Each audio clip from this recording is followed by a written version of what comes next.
Stop.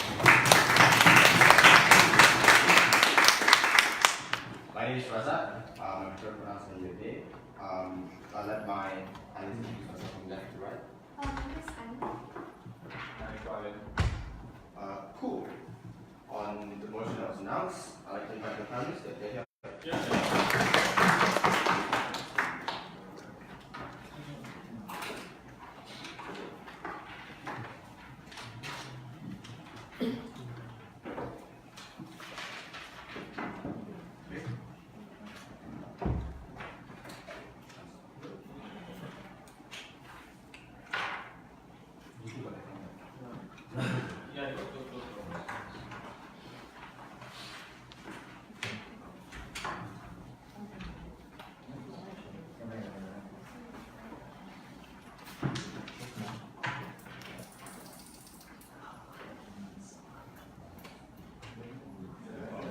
Can you do that before wedding promotion?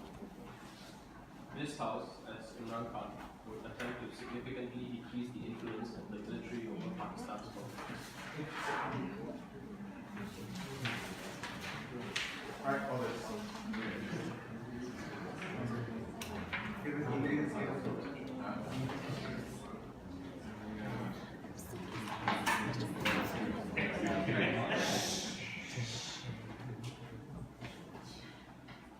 Imran Khan's Pakistan Tehreek Insaf, which we refer to as PTI, recently won an election against Pakistan Muslim League led by Shahbaz Sharif. A bit of context that is important. First of all, it's widely assumed that Imran Khan was helped by the military to win the election in the very first place. How? First, last of all, there were extreme last-moment arrests of prominent ministers like Hanif Abbasi, who were prominent ministers within the opposition, PML party in the very first place. Also, Pakistani army sort of banned the media from telecasting good things about the opposition party and only allowed them to tell these good things about Imran Khan in the very first place to begin with. With that being said, we think it's important to understand that after the 71 years that Pakistan has been independent for, 33 of those years have been ruled by the military in the very first place. Even by people who have pandered to the military, people like Ziaur Rahman, who was also ousted by a military coup because essentially pandering to the military is a slippery slope. You can only do it up to a certain extent. After that, you simply can't afford to do it in the very first place. So what is the objective from opening government? From opening government, we want to tell you that Imran is a sort of a populist leader who came into power because he promised certain things. Which means, if he can fulfill those promises, we think the army becomes irrelevant, the people themselves will keep him in power. So Imran's full objective within this debate, and within our debate, will be to show how he fulfills his promises to the Pakistan people and becomes the populist leader everyone wants and everyone keeps in power. But before that, a few preemptives. We understand that Pakistan military is absolutely hostile, and say the only democratic transition that happened in Pakistan was the recent one, and every single time army had to intervene. But why is this case extremely different? See, Imran, number one, has a cult of personality because of his cricket and because of his philanthropy that he has done over and over again within this society. What does that mean? It means that rebellions and coups can happen, but it is extremely unlikely to happen, say, against cults of personalities in the very first place. Which is to say, for example, people like Fidel Castro or people like Hafiz al-Assad, who came into power because they were cults of personality, because they came into power due to the popular public uprising. More often than not, armies tend to not take up coup d'etats or rebellions against these sort of cults of personality over and over again. That's one. But secondly, ladies and gentlemen, in the alternative, you think even if it's a coup d'etat, you need someone else to support you over the coup d'etat in the very first place. The problem is the Pakistan Muslim League is absolutely horrible for the army in the very first place. That's why they arrested a lot of people in the very first place. Also, the Pakistan military's most popular ruler, Parvez Musharraf, was someone who was sort of indicted to court by the PML. That's why army doesn't really want PML in power because the PML is out for army blood in the very first place, right? So with that context being said, let's tell you why Imran should fulfill his promises, even if that means it's at the cost of undermining the army. How do we want the army to be undermined? First of all, we want less army influence over foreign policy consultation, like things like Afghanistan, Pakistan, Pakistan and India, Pakistan and US, etc. We will not, Imran, in the long run or in the short term, will not allow hire ex-army chiefs or ex-army lieutenants in high cabinet positions within his ministry. And thirdly, we are more than happy to say audit and freeze assets of corrupted army corporations within Pakistan in the very first place. So what were Imran's promises in the very first place? He promised I think 4 things. First of all, to end corruption within 90 days. Secondly, better relations with India, better relationships with Afghanistan, and more like influx within the economy in the very first place. We were moving on, closing. Would you reduce the capacity and the amount of money that goes into the military? Yeah. So first of all, we'll reduce the capacity, like the money in the sense we're more than happy to allocate things that they need for budget within the at particular times where it goes over budget or it's like unnecessary expense whatsoever. We're more than happy to like cut down on those at that particular point in time. So first of all, in terms of corruption, you need to understand that corruption is Pakistan's biggest problem, and Imran has promised to root this out within 90 days. The problem with this is we understand it's sort of impossible, but what it means is you need to make strides over here, and this is where it becomes really, the debate becomes really important. Pakistan army, even though they're extremely nationalistic and people love them, the biggest problem that the Pakistani public have against the army is the corruption in itself, which was very prevalent when in the Peshawar school shooting, when 120 kids died. It was a Pakistani army school, and that's why it was attacked, because they wanted this to be a sign against the elites in the very first place. Why is this going to be beneficial? So first of all, if Imran has the balls and does things that no other Pakistani did in the very first place, for example, seizing assets, freezing assets, having constant audits on our corrupted army institutions, it shows a sign to the public that Imran is actually is draining the swamp. Imran is going for the people at the top. Imran is looking to get the most corrupted people out of office in the very first place. What that means is this means very short-term popular support for Imran and his policies, because he is doing something that no other Pakistani Prime Minister ever even dreamed or dared to do in the very first place. What this means is even when the army tries to have a backlash, even when the army tries to do something to curtail those investigations, we think the people have Imran's back, and hence at that point in time, the Pakistan army is handicapped within that position.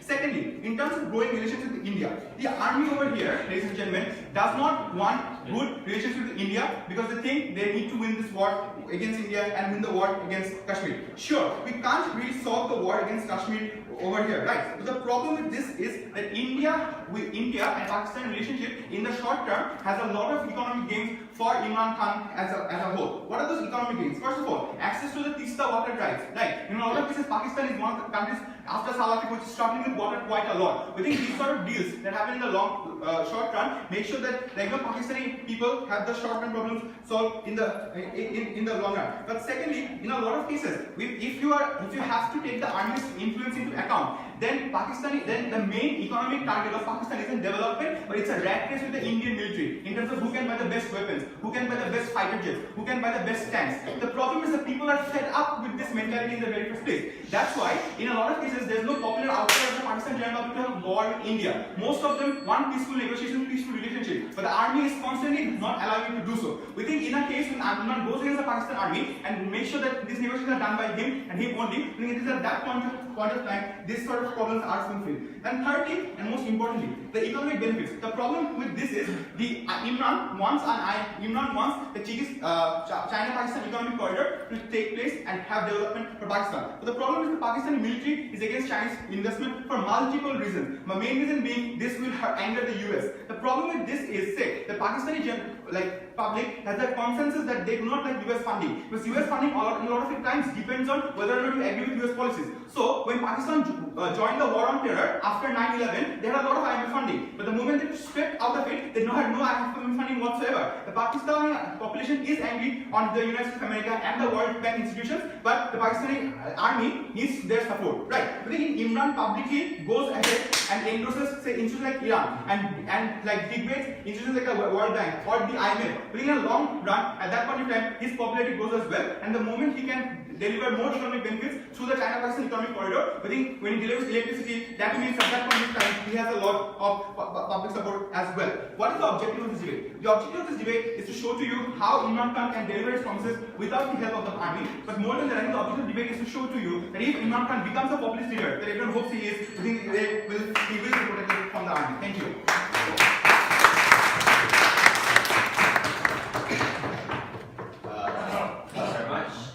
Remind the audience to please not whisper or talk in the debate. It's really small, it's really hard to listen to speakers otherwise. But for the do, let's have a look at the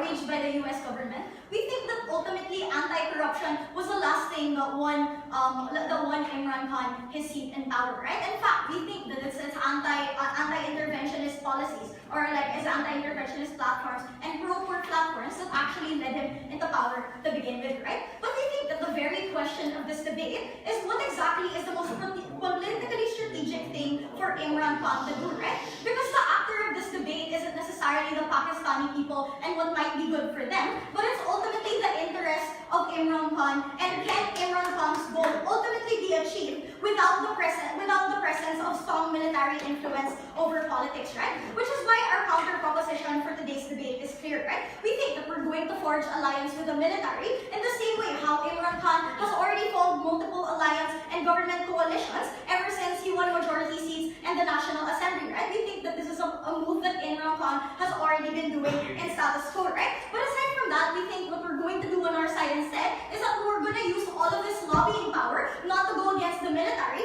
but to forward other parts of his platform, which is anti-poor and anti-interventionist, right? But before I move on to my arguments, a couple of responses to the previous speaker, right? Because he framed this debate right when he told us that Imran Khan is popular, but he was wrong in saying that this is why he's going to be effective in ultimately getting public clamor to ultimately outthrow the government, right? Because it's not true that just because he was a popular cricketer back in the day, that ultimately he has public support, right? In fact, in 1996, when he first created his own political party, the PTI, in the 1997 elections, he didn't win any seats in Congress at all, right? Meaning that when talking about it in the political sphere, he doesn't actually have a lot of power, right? And which is why ultimately, like what the Prime Minister said, a large part of the reason why he even won in seat is like criticized largely due to the fact that the military ultimately helped him, right? So if you're going to ask all of these public individuals from the ground to actually back him up, we don't think that's necessarily possible.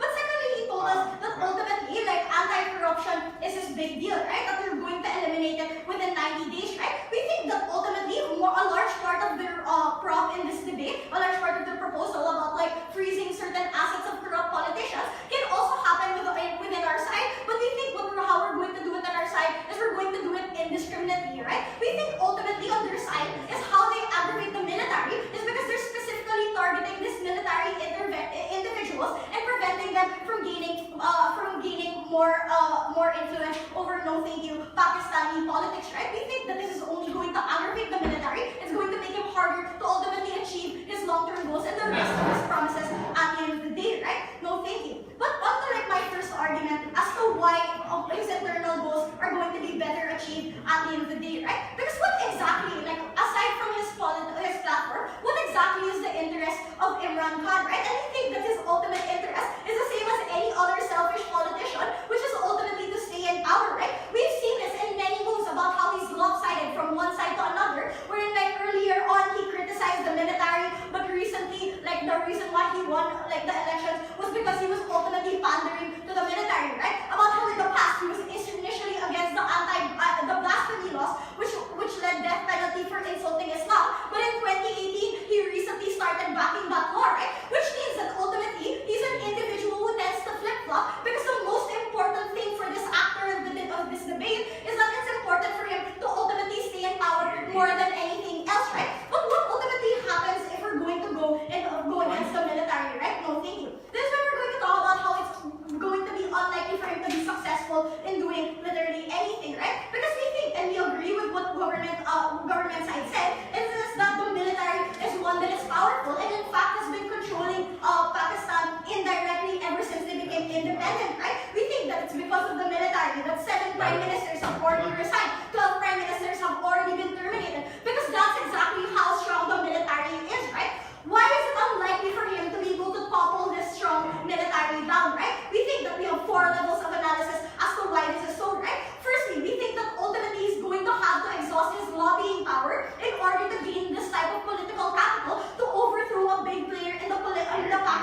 military was never his platform to begin with, right? We don't think that anyone voted him on an anti-military platform, but rather an anti-corruption platform, right? And we think that it takes so much to remove the military, he ends up sacrificing other interests below. Yeah, Sorry. so pandering to the military is a slippery slope until it isn't.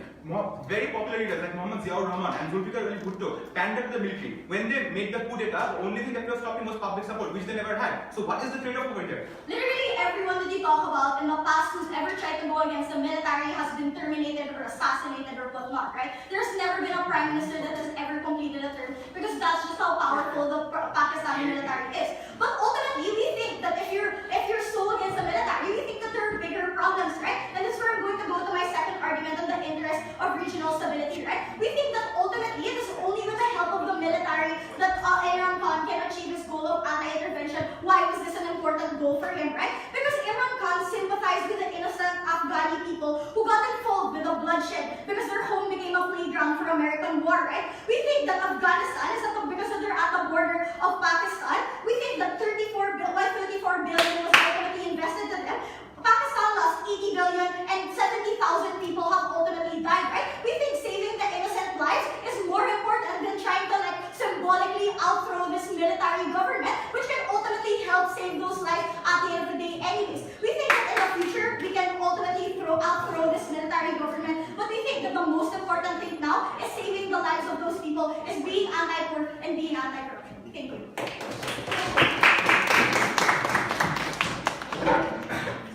Thank you very much. EPM, please.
I think there needs to be some discussion as to why Imran Khan resorted to the army and also why the army resorted to Imran Khan as well, right? Because both parties had some interest initially run up to the election, right? And we think what will allow this debate is essentially what allows Imran Khan to stay in power and fulfill his promises, because we think that the nature of populism that he has started up in Pakistan is the one that he will let individuals enjoy some level of economic advantages unprecedented till now. But also, we'll talk about as to why pandering to the army in and on itself is in a direct contention with all that is allowed, with all the promises that has allowed him to win the election, something that this side of the house has never engaged on. So, what is the best case scenario from opposition? I'll deal with a little bit of preempt and rebut some of the arguments from closing as well, right? So, first, I think their argument is premised on the fact, if I'm correct, is that if Imran Khan in the future, even if he's a horrible leader,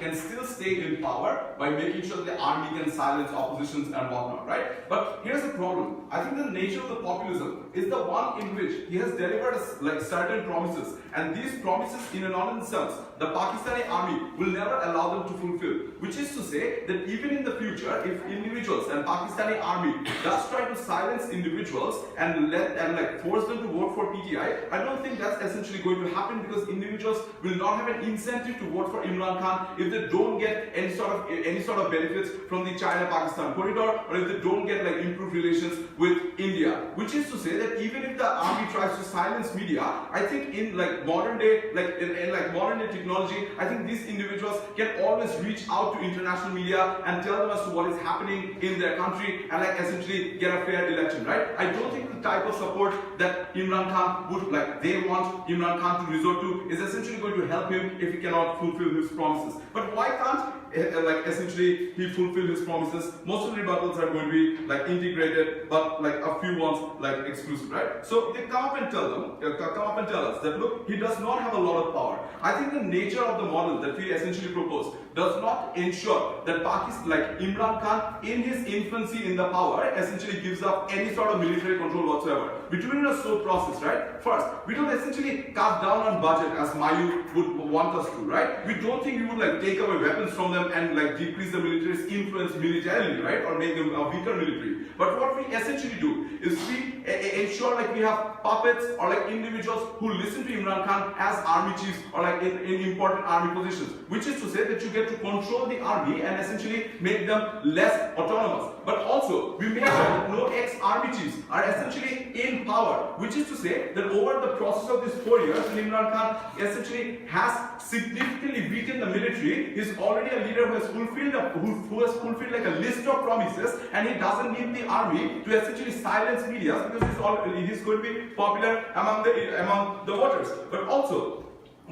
it's unclear as to why he needs like military help at this point of his political reign, right? Which is to say, he has power, he has concentrated power. If he has to silence the media and essentially be a bad leader, he can do it either ways. Anyway, he doesn't need the army support to do so. So, moving on into our own arguments, right? Let's understand as to what allows him to fulfill his promises, right? I think like the narrative that is extremely popular within Pakistan is that individuals are tired of the elite military running the calls, making running the show, and essentially making all the calls, right? Which is to say that the Pakistan elite, every policy that you need to pass, every vote that you need to have in the parliament, essentially needs to make a lot of these Pakistani military chiefs a lot richer. Which is to say, you need to bribe these individuals. You need to make sure that most of the funds that are channeled towards the people first go to the Pakistani elites, Pakistani army elites, and then go to the people, go to the rest of the people. Which is to say that the common narrative that even a lot of militant organizations argue is that you need to make sure that the Pakistani elites are rooted out of the society. Which is to say, there is a huge terrorist security concern that terrorists on a day-to-day basis use to recruit people and mobilize their anger towards the elites. Which is to say that this anger and this militant issue in the rural areas of Pakistan, where individuals can mobilize and root Imran Khan out, is essentially a big problem because he realized that the next populist narrative is that root out the elites, right? Which is to say that once Imran Khan makes sure that he freezes assets, he makes sure that he doesn't he arrests individuals who have been historically corrupt and essentially involved with the Pakistan army, you set out a message that you are here to essentially make sure that not a single penny is lost within the process of serving people and does not serve the elite. But second of all, there's a lot of growing tension with Afghanistan and with India and Pakistan army to begin with, because Pakistan's nationalism, unlike India's or Bangladesh's, revolves around what India does and being anti-India, right? Which is to say that their nationalism serves on people's willingness to be stronger than India and essentially make sure that they have their own identity contingent upon being stronger than their neighbors, right? Which is to say that a lot of trade deals that can essentially get them a lot of benefits in cases of Indian corporations and having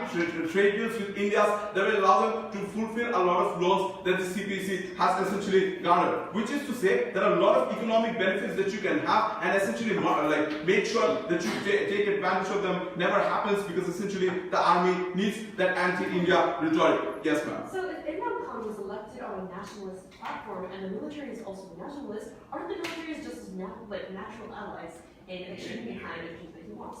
Yes, they were when you need to win the election, but now you have promises to fulfill and essentially be a good leader, because till now you just need to be electable. Now you need to essentially be a leader who fulfilled his promises. We don't think that the army, in and on, it's I just gave you 5 minutes of analysis as to why the army is opposed to the idea of killing elites. But also, even with Afghanistan, right? The Afghanistan government essentially. Afghanistan government or the Taliban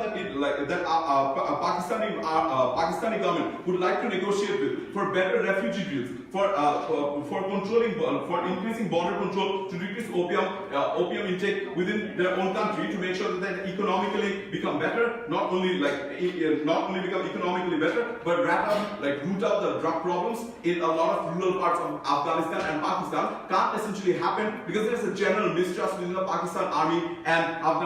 But also, I think it's a lot of analysis as to why Pakistan has historically pandered to the US and kept China away, and individuals are fed up of all the pandering of United States that has essentially sacrificed them a lot of economic benefits from China in the terms of economic loans and infrastructural development. They never tell you as to why. Individual support towards Imran Khan because he supports China, deals with China, and how it allows them to economically emancipate. They never really dealt with that. And we tell you that the Pakistan army can't essentially come up and tell pander to the United States and compromising the benefits from China. We should do it. Thank you.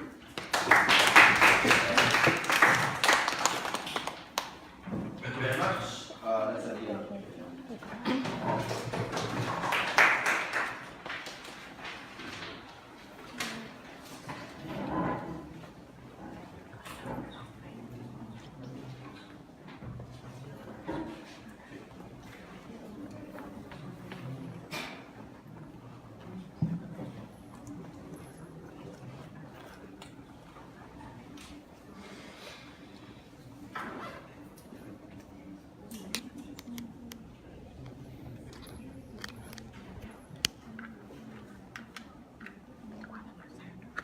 Saying that we should do something does not mean that we will effectively be able to achieve the things that we want to. Note how opening government's burden in this debate was that we wanted to do a few things. One, we wanted to get rid of military influence in the political sphere, but second, we want to get rid of the elites and corruption suddenly disappears. But note how all of these claimed benefits need to rely on the effectiveness of being able to get rid of the military's influence. But they also say the military is so powerful that they have hands in the pockets of every politician or every elite that they want to get rid of power in this debate. What does that mean? That means that, one, they first needed to prove the effectiveness of their policy in the attempt to get rid of the military. This debate does not say that we will be able to, but they can only assume that we will implement or try to attempt and lobby for these policies, but not guarantee that these policies will get passed. Because the first thing that they said is that, you know what, we need to be able to decrease the budget that we give the military so that somehow their strength will decrease. That's something that they never proved the link as to be effective. Who decides the budget? The legislature decides the budget for the whole government. And if it is true that in the legislature there are people in the pockets of the military, how will you be able to pass that policies? We say that it is a good attempt, but when your attempt fails, you are unable to maintain your political standing and political power to pass future policies because you already gave off the trade-offs and the opportunity cost to pass this policy. What does that mean? In fighting for the decrease of budget for the army, they will retaliate and get mad at you for other policies that you want to push because they are inherently going to be against you, not based on your policies, but because of you are an antagonist to the military. So that's the reason why the People's Party of Pakistan did not get re-elected. That's the reason why the Muslim Party of Pakistan also did not get elected. So even though before we do pander and politicians do pander to the military, when they change the tone that they want to sing, that's when the military gets mad at them and that's where they are evicted and they are assassinated for that matter. So they said that, it's a pandering is a slippery slope. It's only a slippery slope until the point that we screw them over, even though we are indebted to them and even though they're the ones who got us into that position. Because they have every capability to assassinate us and make it look like a terrorist bombing. You see this happen time and time again given the state of Pakistan's politics. But you know what they said? They said that, we should just do it slowly so that in the process we can use them to achieve our end goals. Then that's clear. Because the military is so influential, we can therefore use them to be able to pass these policies like anti-corruption. How does this happen? From the POI closing opposition, they said that, if the military supports Imran Khan and Imran Khan has nationalist policies, therefore by transitive property, the military has the same campaign objectives as well. And we say that it's true as a premise. And the reason for this is two things. One, either because they clearly also don't want corruption to happen in the legislature, but second, maybe they're also backing a politician who will not target them as the military.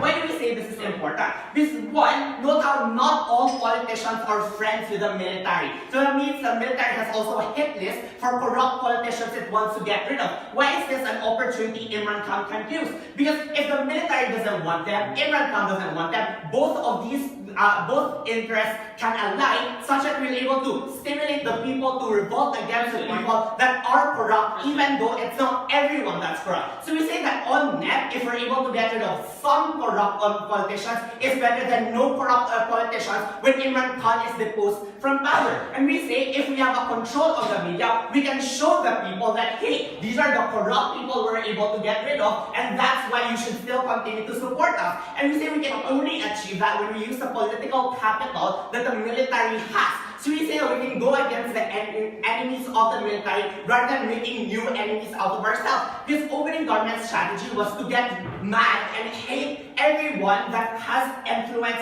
in our policies. The Pakistan People's Army, the Muslim League, and even the army. Given that politics is a game of chess and we need as many allies as we can, we say Imran Khan's analysis and Imran Khan's interest has already been trying to form that coalition government by pandering to smaller party lists. So we say that it should continue towards pandering towards the military as well. We say the otherwise, and to do otherwise is to one, forfeit in any capacity to get rid of any corrupt official, and that's where we ultimately fail in the achievement of our goals. Yes, closing. Your analysis all seems to point to the conclusion that you're completely okay with the military possibly even taking over in the future. Are you okay? Are you comfortable with this? No, the military has no interest to hold positions of power in and of themselves. That's why they, to an extent, use these puppet prime ministers and puppet presidents to be able to do their bidding. But we say that given that Imran Khan also has the same capacity to do so, we can create that mutualistic relationship between them. And we say that the likelihood of that mutualistic relationship is because if it is also true that we have the same power and political capital on the ground, we say that Imran Khan has that capacity. Note how there's still no analysis as to why we will be effective in getting these arrests and being able to freeze this asset. What is the second thing I want to point out? Note how if it's not Imran Khan, it's going to be a different party that will be in the pockets of the military. That means that it is one, unlikely that any influence of the military will get lost. But this debate happens in the perspective of Imran Khan. So if I am just a tool as Imran Khan, how do I make sure that I'm able to maximize one position? It's obviously not by giving the opportunity to another party to hold my position, but rather by maximizing my position with the allies that I am able to create. We say that given that the military is already, that means that if I as Imran Khan lose my capacity to hold power, but also lose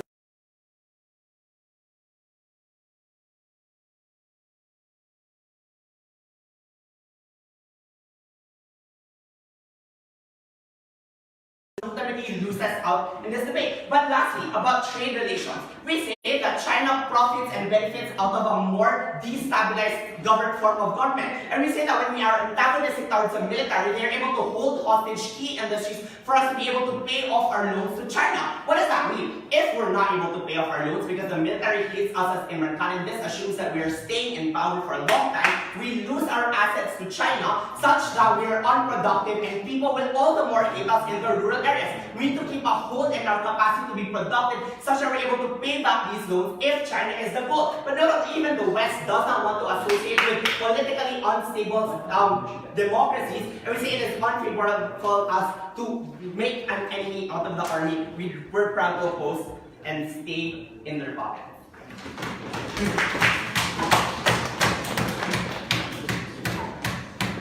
Thank you very much. To start the closing half, set member of the government.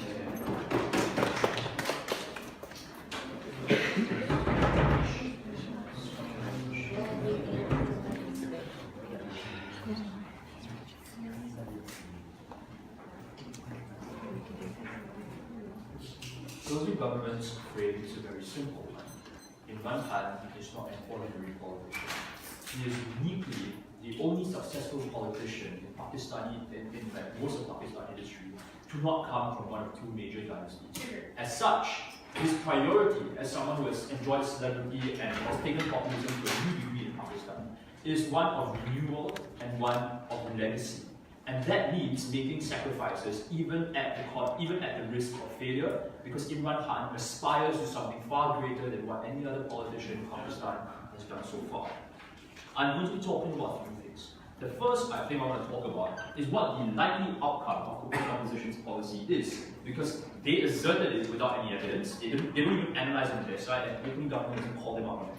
So, given the assumption that the army controls literally everything, every business transaction, every major corporation, every major political institution in Pakistan, according to OO's characterization, which is an assertion, by the way, because they provided a more nuanced picture of what it looks like, then there is no hope for Imran Khan's policies to pass anti-corruption measures with regard to economic development, which means they don't actually get any benefits on their side, if you were Imran Khan.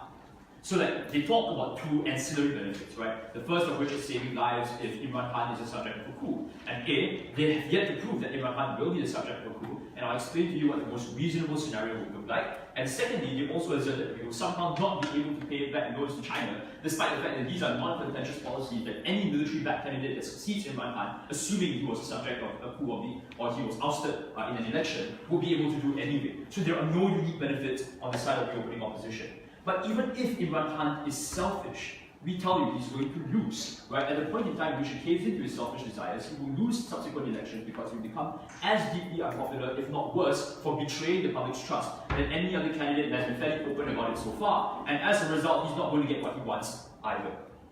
Secondly, therefore, what does Imran Khan aspire to? We told you that uniquely he is a third-party candidate, and he has a fairly brave policy platform when it comes to not just economic development, which everyone talks about, but specifically targeting particular corrupt officials as well as corrupt policies that are linked, that are potentially linked to the military. Even if you discount the idea of the blasphemy law, which, while regrettable, is not something that is core to what Pakistani people care about. So, before I even talk about the worst case scenario, I want to, before I want to talk about the reasonable scenario, I want to talk about the worst case scenario. Two scenarios, and this is unique on closing government. One, Imran Khan is a subject of a coup. Imran Khan therefore becomes a Nelson Mandela. Like, sure, you may, he's not a young politician anymore. He's been in Pakistani politics for quite some time. The priority, therefore, is in securing even a legacy for his country. But even if you don't believe Imran Khan is that sort of person, a legacy for himself. It is far more important, therefore, that Imran Khan positions himself as some sort of like inspirational leader in Pakistan, not just now, but into the future. And if he's the subject of a coup, he becomes a Nelson Mandela. It's the first time a third party that is outside the Bhutto family or the Sharif family has been ousted. And this is the sort of anger and resentment that will be generated among the Pakistani public if you genuinely try to forward their interests and are eventually ousted, will create a sort of resentment that can fuel revolutions in the future. That cements Imran Khan's legacy. That is something that he wants. But I'm going to be dealing with the worst of worst case scenarios. There is a coup, Imran Khan is assassinated, and he dies. That is even better. Like, look, as I said, obviously people don't want to die, right? But at the point in time in which you're no longer young, at the point in time in which you want to secure a legacy, the immortality project, something that outlasts even your death, that sort of death is the sort of thing that sparks like revolutions like what we see in the Arab Spring. When you become a sacrificial martyr figure that will enable revolutions to take place in your state. Now, of course, this is not something that Imran Khan plans like for certain. This is 1 in 100, 1 in 1,000 risk. But that risk is worth taking because even in the worst case scenario, he does get what he wants. The next thing I want to talk about is the reasonable scenario, right? No lives need be lost, contrary to what open opposition says. So, recap, no thank you. OG is talking about how Imran Khan is uniquely popular as well as how other candidates are tarnished.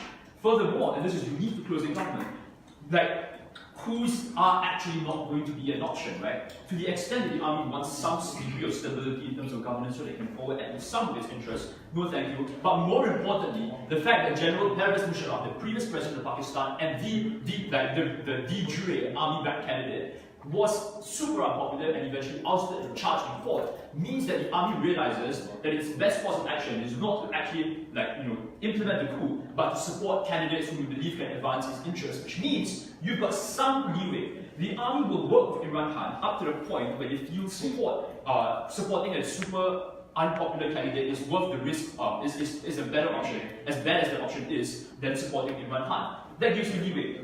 Therefore, what is our reasonable scenario? What is our reasonable method for ensuring that we get some change on our side? We test the boundaries. So what you can do is say, you can partially dismantle patronage networks within government-linked businesses by saying, look guys, if you want the army to be able to profit from economic growth in Pakistan, you've got to play some ball with us. Secondly, you can say things, but you can try to get rid of corrupt officials, some of which may be linked to the army, by saying, okay, do you want me to fail as a candidate and allow unpopular politicians to get into power precisely because I couldn't carry out my agenda? Do you want me to weaken these opposition candidates because they are corrupt, I can go after them, and that cements our legacy?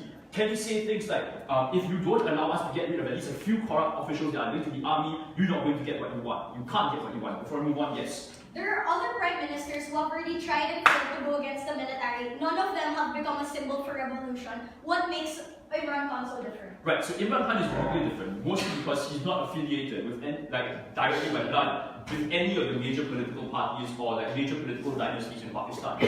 But even then, we can't characterize as a 100% risk that Imran Khan is going to fail and that nothing is going to get done. Even if the risk is 70%, even if the risk is 80%, that risk is worth taking because the comparative on your side is that you get literally nothing. You get the 100% certainty of zero benefit on your side. At the very least, we provide you a reasonable scenario for how you can leverage power in order to get something done with regard to corruption, in order to get something done so that Imran Khan can secure his legacy and his desire to be an influential figure in Pakistani politics. But the last thing I want to talk about is that the idea of army control over government is not a static concept. It's a dynamic concept, which means it can either decrease or increase over time. At the point in time in which a recently elected popular politician like Imran Khan realizes that if he doesn't take any action, the army is going to steadily corrupt or buy out even more of his cabinet members and members of the civil service than he already has, there is an incentive for him to at least limit the expansion of the army's influence in order to ensure that he can get at least something done. Because at the point in time in which he allows this to happen passively, he becomes no different from all the other politicians that have preceded him, and therefore there is no reason to run for office. For all those reasons, we're closing up.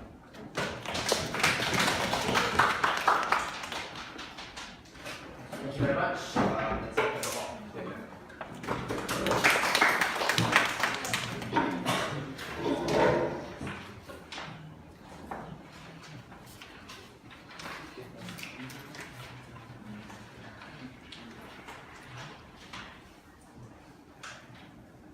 I think what was largely lacking in government side thing was what would actually happen if Imran Khan succeeds in reducing the power and capacity of the military.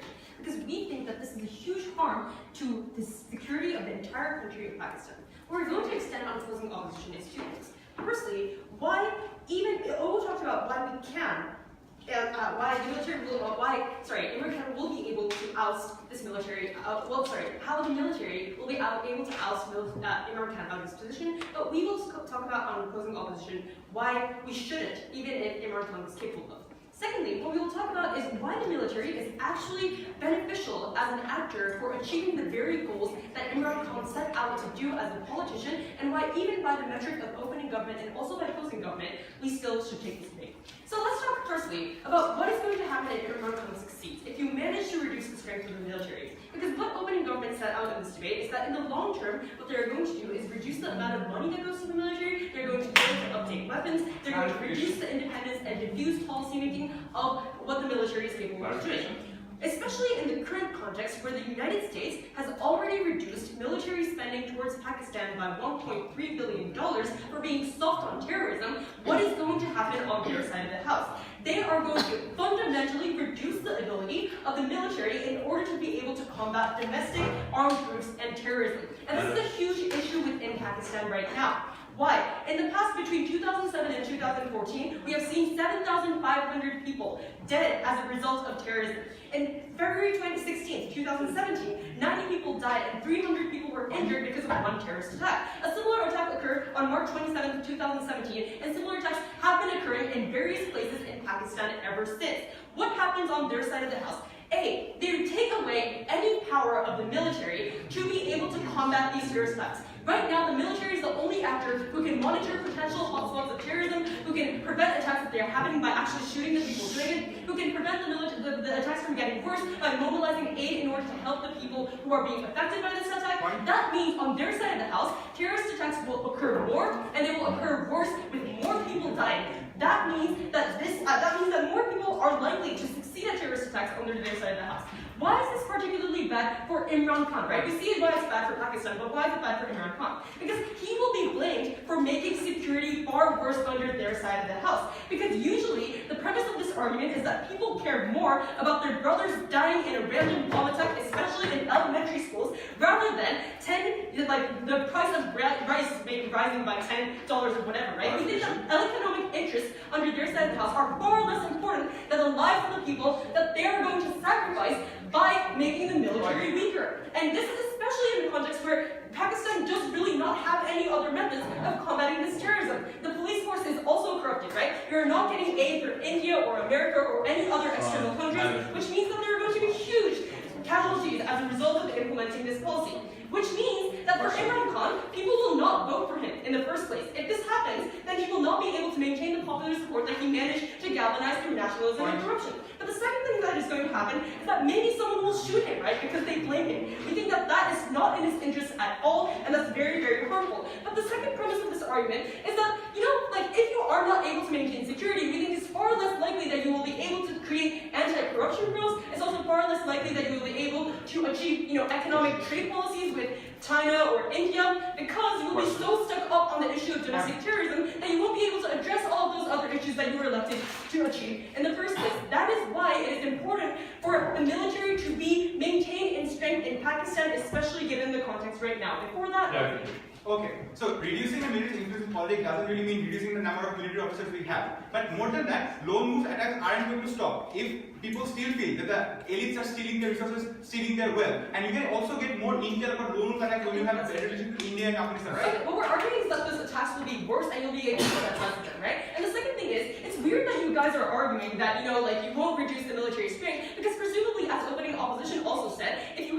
if the military has enough strength, then what it will do when you try to reduce its power is try to oust you, right? When it tries to oust you, that is also not in Imran Khan's interest, because then you're going to be replaced by a different candidate who is also presumably going to be more pro-military. We think that this debate, the best balance that exists in this debate, is that the military is able to keep its strength to a certain extent, and that Imran Khan is able to achieve the policies that he set out to do within that framework, right? So then, let's talk about why the military is not necessarily opposed to the policies that Imran Khan set out to achieve in the first place. Because Imran Khan ran on a policy of two platforms, right? The first one was anti-corruption. Why is the military not against anti-corruption? It's because the military has always been opposed by the main actors who have conducted that corruption, right? Which are the traditional families of Bhutto and Sharif, who, for example, in 1999, the military ousted from power because of extreme corruption. The reasons why, the empirical reasons why the military is against corruption is because it cuts away from the military's possible profits, right? When you have less money from the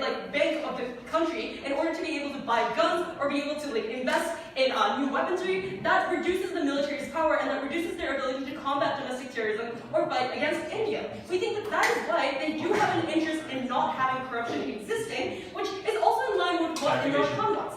Sorry, I think you're all going to start going now.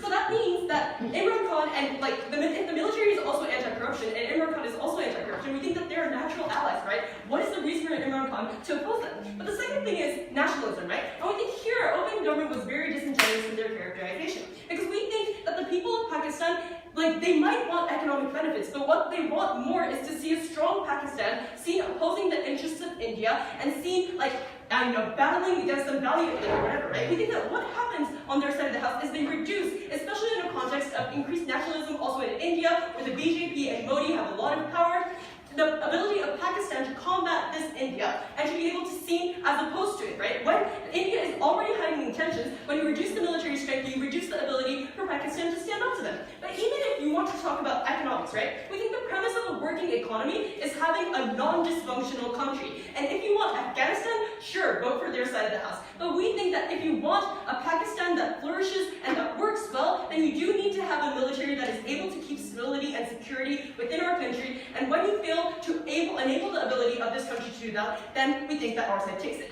But furthermore, we think that economic policies are generally non-contentious as Adil conceded, right? Therefore, the military is also likely to support economic policies that do not really cut into them, which is why economics will also be achieved to some extent on our side of the house. So ladies and gentlemen, in conclusion, their policies will be achieved on our side, but on their side, security is lost. We think that that is a trade-off we are not willing to make. We're proud to oppose this motion.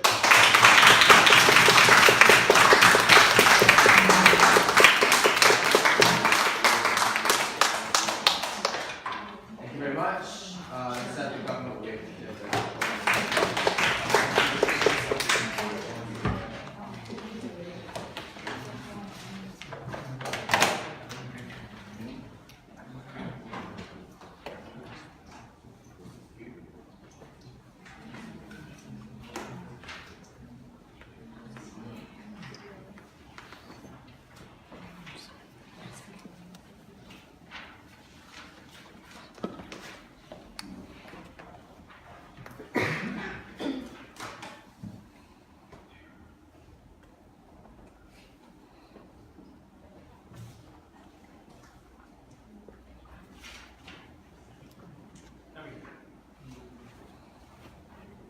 find it really annoying that the other three teams in the room are failing to provide any sort of analysis for things that they say, right? What exactly does reducing the influence of the military actually mean? No one in opposition actually explains this, right? Instead, they convolute and combine a lot of different things and different analysis into that spectrum without actually explaining what that means. So what does reducing the influence of the military in Pakistani politics actually mean? It does not mean reducing their ability to defend the country in cases of terrorist attacks. We think that's an extremely ridiculous assumption to make. We think, regardless of what happens, that's a duty of the military first and foremost, and we think that will always be preserved on some level.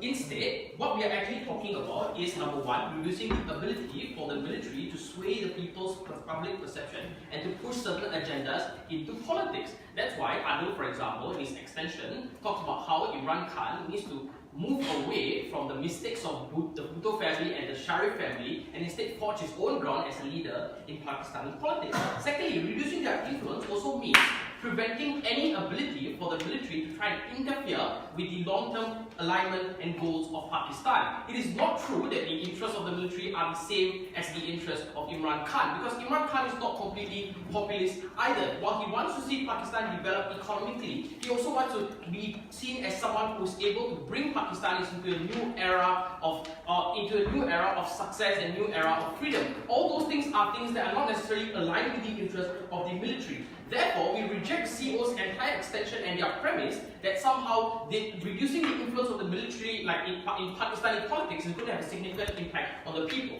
Even if you want to argue that as well, we don't think it's particularly relevant in this debate, because this debate is about their influence with regard to the political realm and not necessarily within the military realm as well. I'm going to be doing three things in my speech. Number one, how influential is Imran Khan? Secondly, how strong is the military? And thirdly, is the trade-off worth it to working with the military as opposed to working against? Number one, how influential is Imran Khan exactly? The arguments that we hear from opening opposition often revolve around some historical agenda, right? They say that he didn't win seats back in 20 years ago, so therefore he's not really that popular, and they also say that he had the backing of the military. But we think those things are very, very different, right?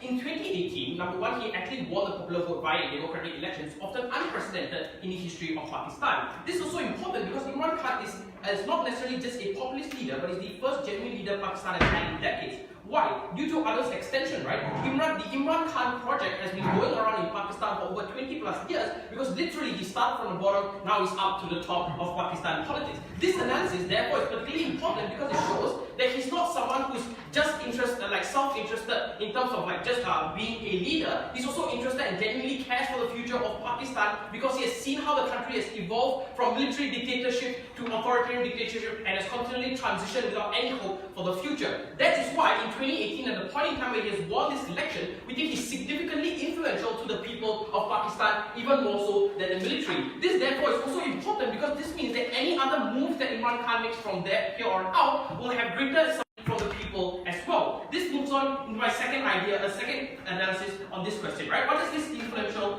influence mean? This means that he's not just a populist leader like opening government says, but that he's also an actual leader who truly looks towards the long-term prospects of Pakistan as well, even if he's not elected in the future or something bad happens to him. This also means that Adil's extension actually gets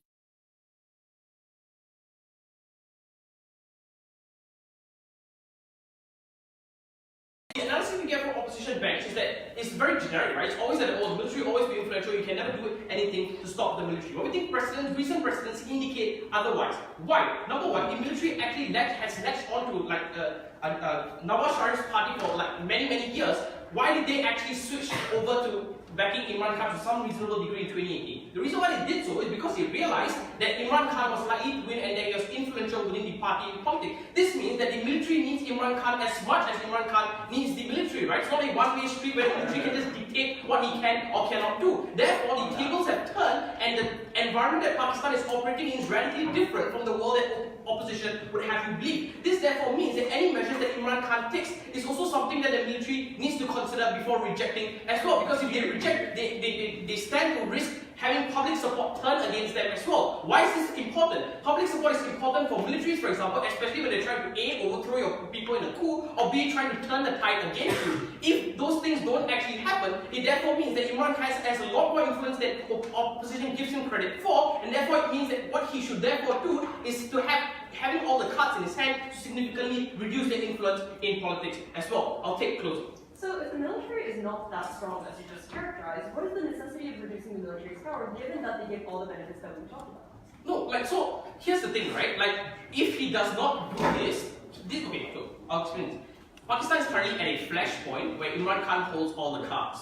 If he does not reduce the influence of the military and stamp that out once and for all, it's going to harken back to the days of the 80s and 90s where the military slowly and surely work with Imran Khan but become snakes within the political system and eventually suck up all the top ranking positions. And the same thing happens in the 80s with the Bhutto family, same thing happens in the 90s with Nawaz Sharif's family. We are saying that aligning with the military is never a sustainable option. It may be possible and effective in the short run, but it's not going to actually help you in the long run. It doesn't get to the heart of what this debate is about. Let me go on to the third thing, right? Should you necessarily actually work with the military? We think a lot of analysis coming up from opposition bench seems to point to the conclusion that they're completely comfortable with the military taking over, right? Opening opposition eventually kind of agrees to this position, right? That comfortable with the military being influential, just that like Imran Khan or someone else will be the puppet leader. Why are these bad outcomes for Pakistan? We think these are bad outcomes for Pakistan precisely because at the point in time when the military is allowed to have significant influence over domestic politics, we think that's at the point in time when the military is able to easily win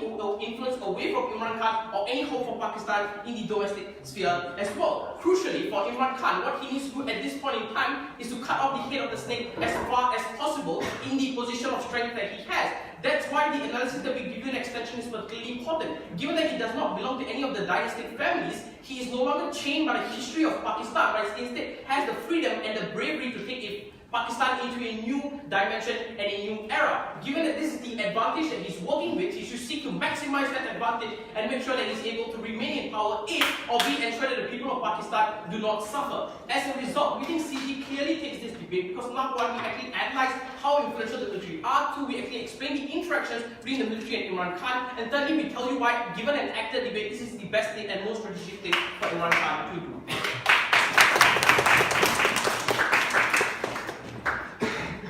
Thank you very much. To end this debate, let's have the opposition whip here.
So we've got really difficult dimensions, really difficult dynamics of the debate. Opening proposition told you we should do it to achieve the goal that they set, without really analyzing how military compromises that. An opening proposition told you, no, they can't do it. Imran can't get rid of the military influence, but without really telling us why exactly they shouldn't do it, even if they can. And we've got this really interesting analysis from closing proposition that Imran is completely different from any other politician because he's not from currently existing political dynasty, and without really telling us how that revolution and the picture they draw is possible, right? So that argument from closing proposition is always contingent upon Imran being able to get rid of that and bring better consequences, right? We don't think that is enough stance from closing proposition. But I'm going to examine from opposition with these two things, right? First of all, who is the military in Pakistan in the first place? What are the actors, what are the characteristics of those individuals? Secondly, what do citizens in Pakistan care the most, right? Because that's exactly something that is important because they don't want to lose that political support base. Before that, basically, let's engage with the closing proposition. Now, closing proposition came up with a really interesting distinction.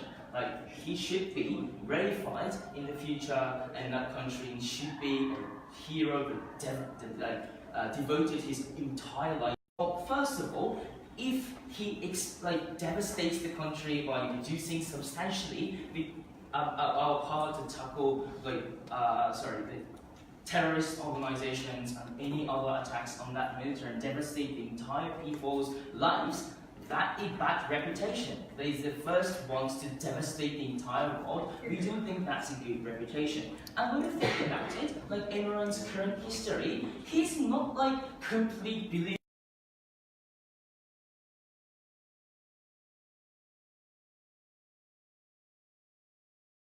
Told you that this is a source of corruption, this is the budget constraint, and we should get rid of that. Well, what we identified from closing opposition is, well, basically, they are least bad actors to depend upon, right? Because first of all, you have to recognize military has not only just justification, but also empirically long history of being anti-corruption. The reason why like Musharraf, who is the top of the military right at the moment, got the position, it's simply assassinating or kind of overthrowing the corrupt government which continues to oppress those citizens. No, thank you. And the reason for this is the fundamental interest of the military is not to get a seat in the position of power, right? Their primary interest is to be able to secure the basic goods and safety of its citizens. That's the fundamental interest, right? Their interest is to protect their own military domain, to be safe, to be like effective and efficient, right? It's not the seat and political lobbying power that they want. That's exactly why, thank you, we pointed out that military also contributes to nationalistic like atmosphere that we are seeing in Pakistan right now at the moment. We do want strong Pakistan. We don't want weak Pakistan yielding to and kind of like having less negotiation power with India and Afghanistan and so forth. That's exactly why we think that having military inside power and not weakening the military, and thank you, is extremely important. Oji talked about corruption and citizens are fed up with corruption, they hate elites, right? We think first of all, just because they are relatively anti-corruption, it doesn't mean they should eradicate all of the fragments of corruption in that nation. The fact that those citizens chose Imran as a candidate compared to more corrupted people who are inside the position before, it means that citizens are able to choose them, and citizens didn't want Imran to be completely anti-corrupt.